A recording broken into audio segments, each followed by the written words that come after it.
This is NEGOTIATEx TV. Hey everyone, welcome to the NEGOTIATEx podcast. I am your co-host, co-founder Nolan Martin. With me, as always, co-host, co-founder Aram Donesian. Aram, do you want to kick the episode off for today? I will. Thanks, Nolan. Hey, folks, last fall I was finishing teaching and reading through final project presentation papers. And as I was taking a break from reading these papers and thinking about how my students write and communicate through written word, I came across this article on LinkedIn. It was a CNBC article about how important written communications are to our ability to influence. I just loved it. And so I looked at the author and I said, I got to look up this person. You know, who is she? Found out she's pretty amazing and that we could learn a lot from her, not just about written communications, but some other things that she does in her professional career. I said, I got to get her to come on. And so this show's been like 6-9 months in the making, and really excited to welcome Juliette Hahn to our program. Juliette is the Chief Financial Officer and Chief Operating Officer at Cambrian Bio. Hahn was previously the Chief of Staff at Two Sigma Private Investments Group, the private investments division of the hedge fund Two Sigma. Prior to Two Sigma, Hahn was a Chief Operating Officer of People Human Resources Operations at hedge fund Citadel, where she led strategic thinking behind performance and teams. Prior to Citadel, Hahn was Chief of Staff for McKinsey New Ventures at McKinsey & Company and had a strategy and commercialization consultant in the New York office's pharmaceutical practice. Hahn holds a PhD in neuroscience from Harvard University, as well as an MS in physiological sciences and a BS in neuroscience and physiological science, both from UCLA. She serves on the Alumni Advisory Council of Harvard Medical School, Division of Medical Sciences, and an academic advisor. She is also an adjunct professor at Columbia Business School. Juliette, thank you for joining us on the podcast today. Thank you for having me. I'm very excited to be here. Well, we're so excited to have you too. That's a pretty incredible bio. And so it's like you're mining and like, this is a great article. Mine, you find out like, wow, this author is just incredible.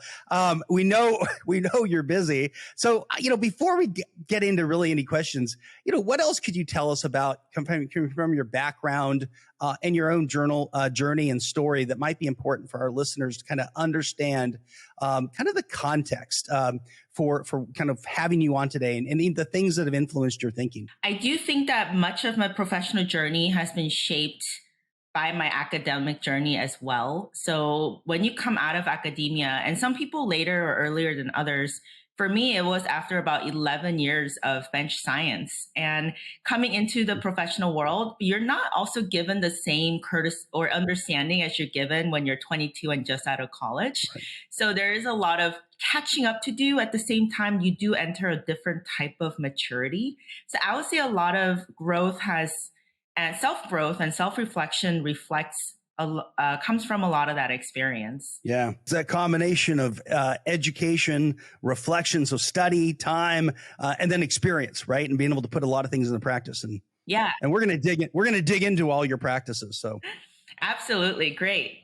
So Juliette, I was hoping you could share a little bit about Cambrian and what you do on a daily basis as the CFO, COO, and how negotiation skills, especially around influence and persuasion, show up in your work, in your business. Absolutely. I love this question because when we think about, you guys are negotiation experts, and I know you had amazing guests on here. The way I think about it is that when I used to think about negotiations, I used to think of it as a very transactional, in time, very defined thing. But now the way I look at it is every conversation is a negotiation, including the conversation you have in your own head with yourself. So how I like to think about it is perhaps explicit versus implicit negotiations.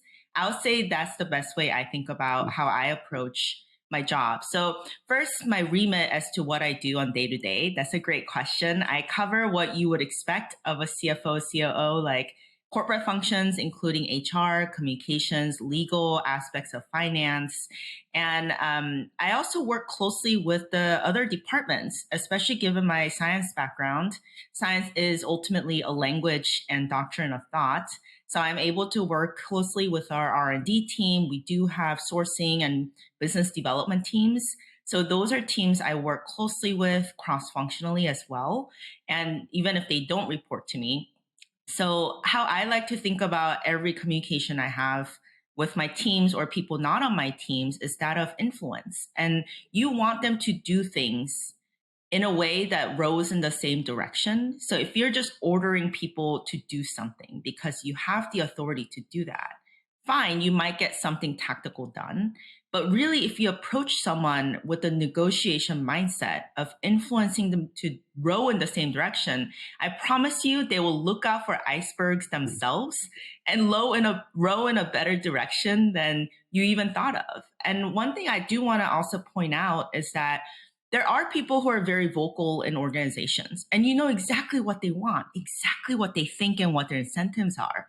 But sometimes, especially whether it be because they're of lower ranks or they're timid or they're introverted, like myself, it's important for you to reach out and understand those people's mindsets. And those may be the people that you want to think about incorporating in your thinking. And if you do that, I do think that helps you build a reputation of a fair and just leader. And ultimately, that's the reputation when you want when you approach a negotiation of someone saying, this is a fair person and a reasonable person, instead of someone getting extremely defensive. There was a lot in that answer in terms of the power of influence and the importance of, understanding others' mindsets, thinking about who you pull into a conversation, who may not be getting pulled in right now. The idea of a reputation being fair and just as a leader. Pretty critical stuff there. The one thing that jumped out to me, I know we're going to get to this in a little bit. You said you're an introvert, which is hard to believe. But we understand these things are on a spectrum, right? So we'll talk more about introversion in a little bit. Let's go if we could just get a little more granular for a moment. You talked about the different places negotiation influence show up for you, both internally around some of the corporate functions, certainly with R&D and business development. I assume there may be other external negotiations with supply chain, and others, partners you're working on with research or so forth. What do you find most challenging about the negotiations that you are in, whether they are kind of the big negotiation that's very explicit that everybody's prepping for, and or it's the more day-to-day, maybe what you're calling more implicit sort of negotiations? What are most challenging for those? Yeah, so I want to outline perhaps externally, especially 3 types of negotiations I see day to day. So first category, and then the difference in how they're difficult and what I'm trying to achieve with each of them. So first type of negotiations we often do is with universities and transfer offices and scientists. And I'll go into what that means and specificity around that. The second type I think about is transactions with big pharma companies. So we are a smaller company, but there are definitely synergies and partnerships to be had with big pharma companies. And then the third is perhaps the more vendor-like contract research organizations, CROs, that are very common in the industry. So the first one with the universities, I don't want to call them a difficulty. I like to call them fun challenges, is when you're speaking to a scientist who've worked on a technology for 20, 30, 40 years. They're coming from a fundamentally different place than a partner who's just looking for what's the best bang for my buck. And what you want to, and at the same time, the goal that you want to achieve is not paying them right away. We're saying, look, let's take a risk on this amazing technology you've been working on, and let's try to develop it into a drug. And because it's a high risk science, you really need to be aligned on the long-term vision. So often in negotiations, in what we think about negotiations, the outcomes are immediate and obvious. But in these type of negotiations with the scientists, you're saying, look, what does the next 10 years look like, the outcome of this potentially in this high risk endeavor? And do we see the same way? And if you're dealing with someone who has been working on this dutifully for 30 years, how do you get them to see that vision with you? I would say that that's pretty tough. And of course, you have the university intermediaries for whom it's a revenue generator. So they do have a money making mindset, as they should. That's how universities fund their research. So I would say that that's a tripod of a challenge that we carefully negotiate. And then coming from a scientist background, I feel a lot for these scientists, and I think that scientists need to be paid fairly. So I think building a reputation of fairness is absolutely critical here. The second one is with the big pharma and potential partnerships with the big players in your industry. So that one, you have to be long-term minded. So there you might feel like the small shrimp in the sea and they're the big whale. At the same time, you can't nickel and dime because you also want to build the long-term partnership mindset with them. And instead of just getting the deal done, you have to be very mindful about the contracts and what contract I signed today may have repercussions on the future. So that one is where you're not just thinking about the contracts as written today, but as you know, a lot of drugs switch hands between these companies. So how does my transaction impact the secondary and tertiary outcomes of that transaction? And being a really ultimate chess player in that scenario, I would say that is the biggest fun challenge for that. The ones with the vendors and CROs, I often think that because you're the paying party, people treat these vendors and CROs pretty badly. And I absolutely disagree with that approach. Especially when you are a small player, they have much bigger contracts that they can optimize for. And in science, when they don't optimize for you because you're small, that's a matter of 12 months even, or 24 months of being in waiting in queue to be processed. So how do you help them see you as someone who matter? I think that's the fun challenge with these contract organizations. That's fantastic. The big picture view that you're painting on all three of those externally facing negotiations just really strikes with me. Again, you kind of this piece about the reputation, but the big perspective, second and third order effects. Does it ever get difficult with kind of as you negotiate externally and you think about second and third order effects of decisions you're going to make on to then bring that back in internally and have the internal alignment conversation about what we need to do with any one of those like kind of three partnerships? Yes, because your internal stakeholders who are not on the front lines may not see the conversations that are happening live. And it's just like any other conversation. If you weren't there, you don't know. Right. So it's hard to boil down a lot of the human sentiments and aspects of the conversations into a bullet form. And they'll say, well, why didn't you just push for this? So I do think that we end up on the back end. If you happen to be on the back end, I think that you have to be much more understanding of the limitations in the room as of what's happening in that moment. So I think that often what is most important before you go into negotiations, if you have a team that's waiting for the answer, is to align them around the principles. I think often people go in and say, look, I'm going to try to get these numbers and this number. And then we're going to call that a win. I think a way better way to align your team is to say, look, here's a range of what we can do, but really principally what we want is for this player to see us this way without us losing something that we can't give away. I think that's a way better way to align your team to work in a more productive manner. Absolutely. Yeah, that resonates well with our thinking and the work we've done both military and corporately. Yeah. Absolutely. No, thank you for that. So I know Aram mentioned that last fall you released an Instagram video that talked about written communication and is picked up by CNPC. Congratulations for that. Why do you believe that so strongly in the importance of mastering written communication, and what do you see as the keys of effective writing in general? Especially with ChatGPT, some people wonder if written communication will be any more, that skills will be any more important.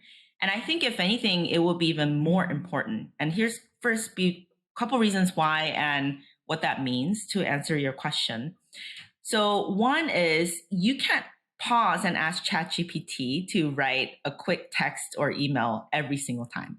I think Microsoft is working on that to integrate that type of language into that, but we can already see that it doesn't have your voice or style yet. And even if you can adopt that, I'm not sure if it has the nuances of your relationship with this particular person. All the knowledge you have of other types of interactions you have with this person outside of that email thread. And then number two is that really the as much as there's standardization with ChatGPT around some of the writing that gets put out there, I think a very stylized personal writing now becomes high in pursuit. It's kind of like how restaurant industry sure, the first time we had the mass production of food, it made it more available to others, but that made, if anything, high-end dining even more desirable because that's something you can't pursue. So I want everyone to see writing skills that way. When something becomes commonplace, when you're good at it, it becomes even more desirable. Now, having said that, the reason why I think written communication is so important is that it actually makes your verbal communication even better. People who write well can also speak well. And what writing does is it forces you to be succinct and commit to those words. In speaking, even now, I can say a few words that I don't necessarily need. I don't have to use the perfect diction. But if I were to write this out as an article, I would probably have to commit to every sentence structure. So it forces you to practice that doctrine of double checking facts, making sure the sentiments are clear, and the nuances in which the verbal communications does not.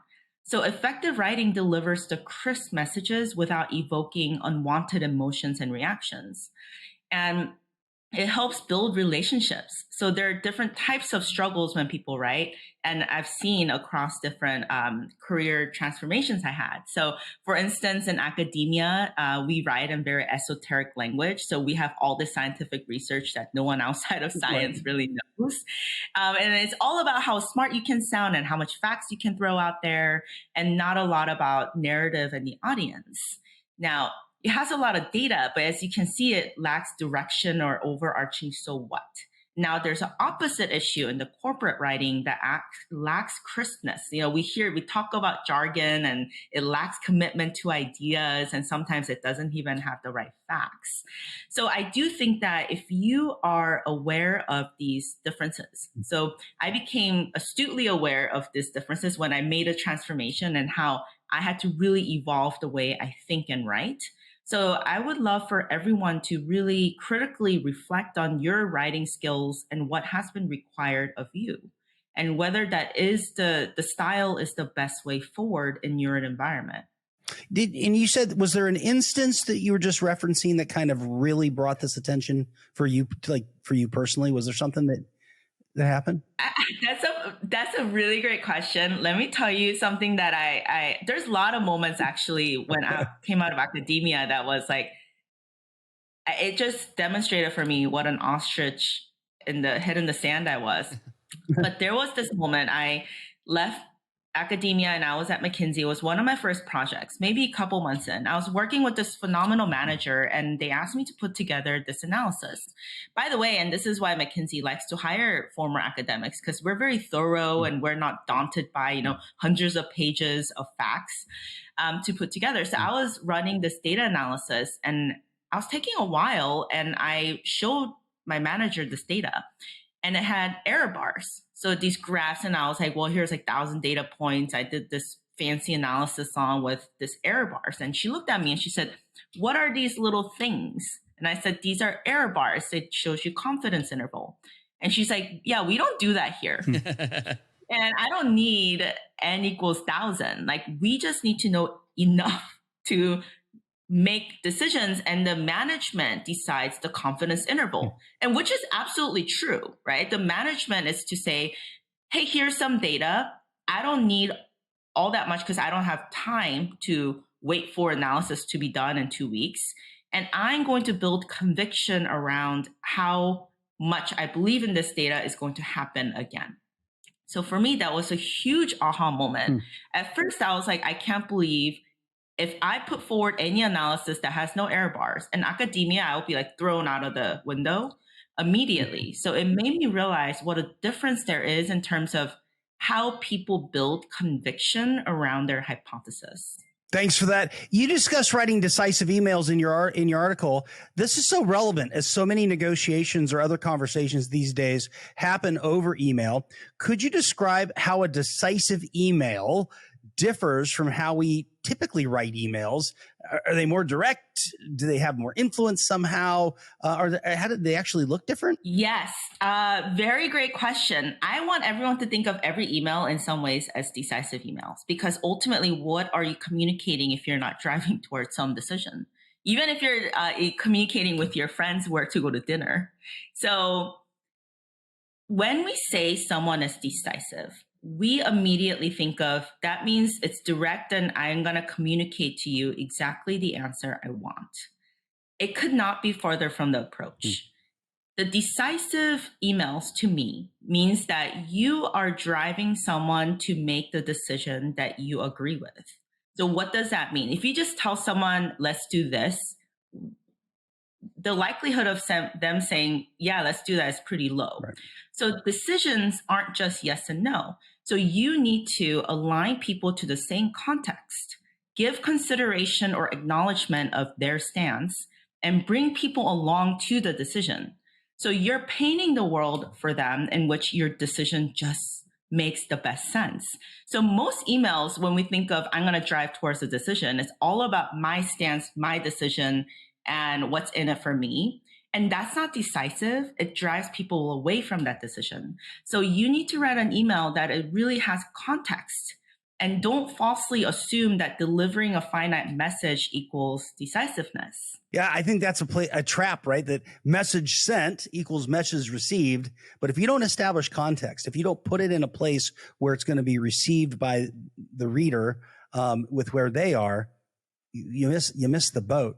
I'm going to guess you've had experience maybe writing the wrong email.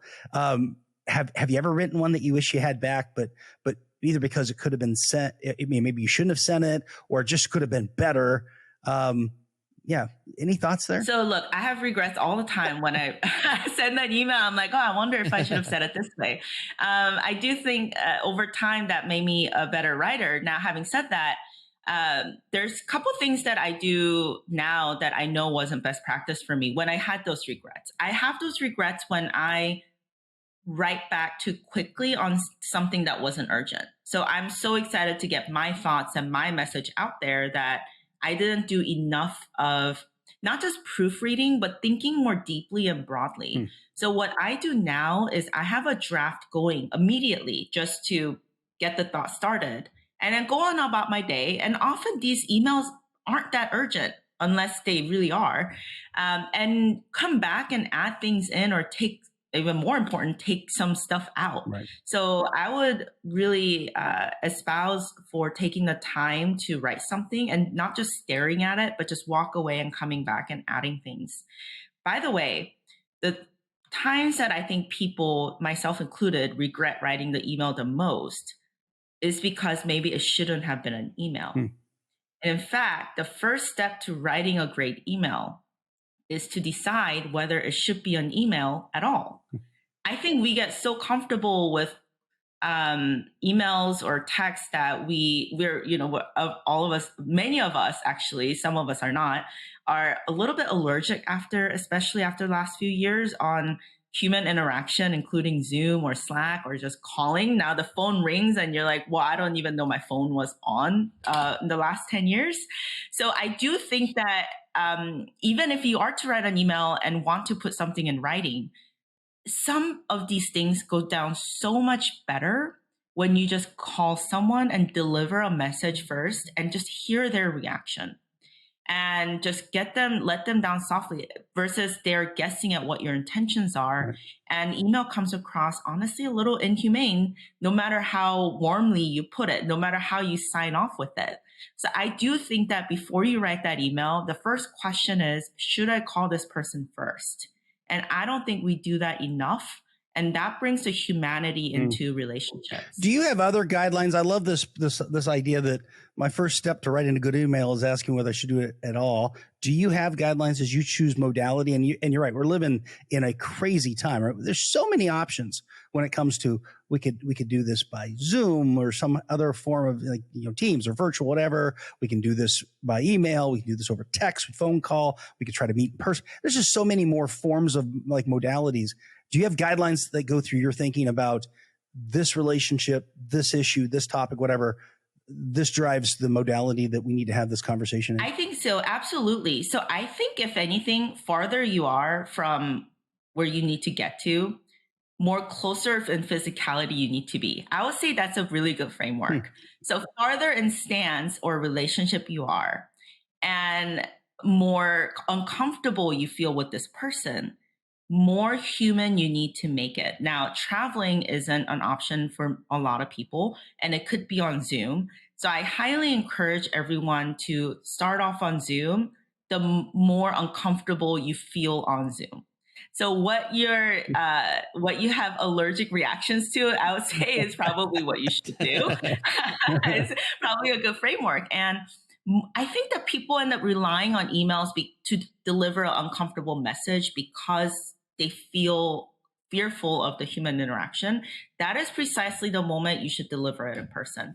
Yeah. Thank you. That's great. Definitely want to make a chart that kind of describes that, because I think that could be very useful as a framework to think through when and when not to email. So thanks for that. So you also talk about creating powerful presentations. We know there may be a number of reasons to create a presentation: provide an update to key stakeholders, ask a decision on a proposal, request more resources for a project, and so on. What is it that makes a presentation powerful? Why is it so critical to get it right from an influence perspective? And what attention should be given to who the audience is going to be when preparing a presentation? So first of all, I think a presentation document, I want to just clarify, there's presentation in terms of presentation document, and then there's an actual presentation of a document. I think those are different. So for example, you might be asked to put together a presentation because it will be read or be sent as a pre-read versus presenting something. So I want to first get everyone to clarify what you're being asked to do, because I think one of the mistakes people make is assumption around those two things being the same. Two things could not be more different. Things that need to be read, and a lot of documents actually is very beautiful on a slide, even if they're read, just because you have a lot of illustrations and graphics and have a lot of explanations. So those are presentation style that you can think about leveraging in addition to Word document and other types. So that is very different from a presentation you give. Now, having said that, I think there's some dogmas that stay consistent across those two formats. Number one, and you're going to hear this anyone you ask, is number one is to understand the audience. Now, I think people do a surface level research of the audience, say, okay, well, I'm going to have an audience of people around this tenure, and there's going to be about 30 of them, and this is going to be a Q&A session, so it's informal. I want you to go many layers deeper. I want you to think through and about context that they have. What is the world in which it is formed in their heads? And you're just stepping into it. It's not your world that they're stepping into. It's their world that day that you're stepping into. Number two is their biases. Do they have informed decisions on this topic, or do they not have informed decisions? And what is their incentives? And then only then, once you understand all of that deeply, you can ask, what do you want them to take away? What do you want the audience to do? Because we get so engrossed in what we want to say, we don't think enough about who the listener is.